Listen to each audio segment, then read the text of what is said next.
Okay, if you've got one of these controllers to control your automatic doors, then this is a quick user instructions on how to use it. This button here gives you the automatic mode. In this mode, the doors will open from either direction when you approach from inside or outside. This button here is also automatic mode, and as you can see, you get two little arrows pop up at the two sides of the screen here. This is the winter setting, and in this mode the doors will not open to the full opening width, but is a slightly reduced opening width.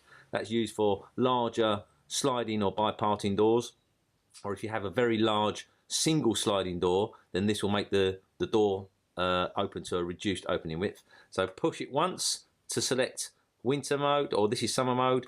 Push it once for winter mode, and that just turns the winter mode on and off like that. Okay, so this is the automatic setting. From wherever you are, this will always put your door back to automatic, but it could also be in the winter mode as well.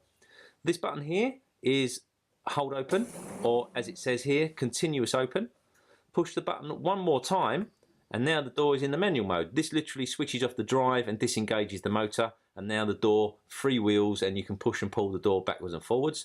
In this mode you use the this is the setting you would use to clean behind your doors. So select the manual mode, then you can pull your door across, clean and sweep behind the rear side of the door and the underside of the door by opening your inner safety door. Then when you're finished, literally push this button back to automatic again, and your doors will work in a normal way. So we'll take that off the winter mode. This button here is no entry, and it's exactly that. It will not let people back into the restaurant, but it will let people out. So in this mode you get the no entry symbol and the one-way words there. So that's very useful prior to locking up, maybe 5 or 10 minutes before you wish to close your restaurant, or if you get any aggravation or vandalism in there and you need to start clearing the restaurant out. This button, like I say, will let people out. Once the door is shut after somebody leaves, then the external sensor is switched off and it will not let people back in. So back to automatic again. This button here for McDonald's is not used. It's exactly that, as it says, it's locked. That's applicable if we have an electric locking system or a magnetic locking system inside the operator, and it secures the door. So all the sensors are switched off, the door will close and it will electrically lock. So we don't use this setting at McDonald's. To come back out of that setting, we go back to automatic. If you do select this by mistake, you will find exactly that. Your door will close and shut, and all your sensors will be switched off. Nobody will be able to get in or out. So try and avoid that one if you can.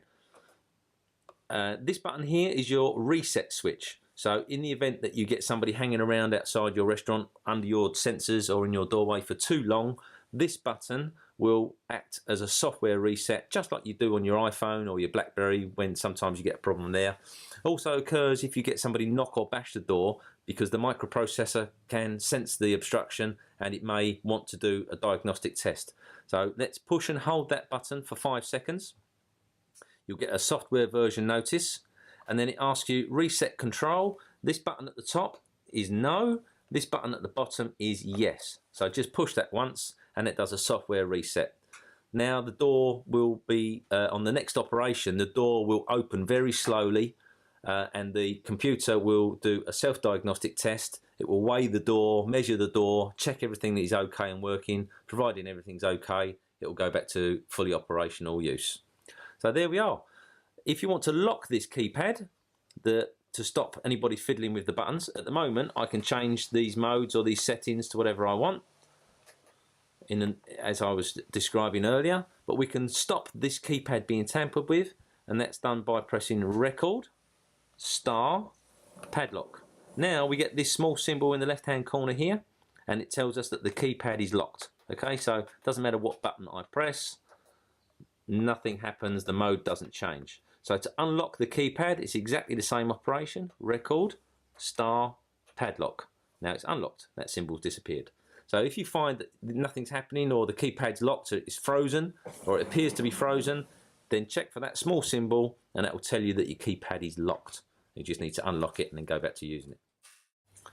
So if you need assistance 24 hours a day, please remember to call us directly on 0843 523 1063. Any problems, please ring 24 hours a day.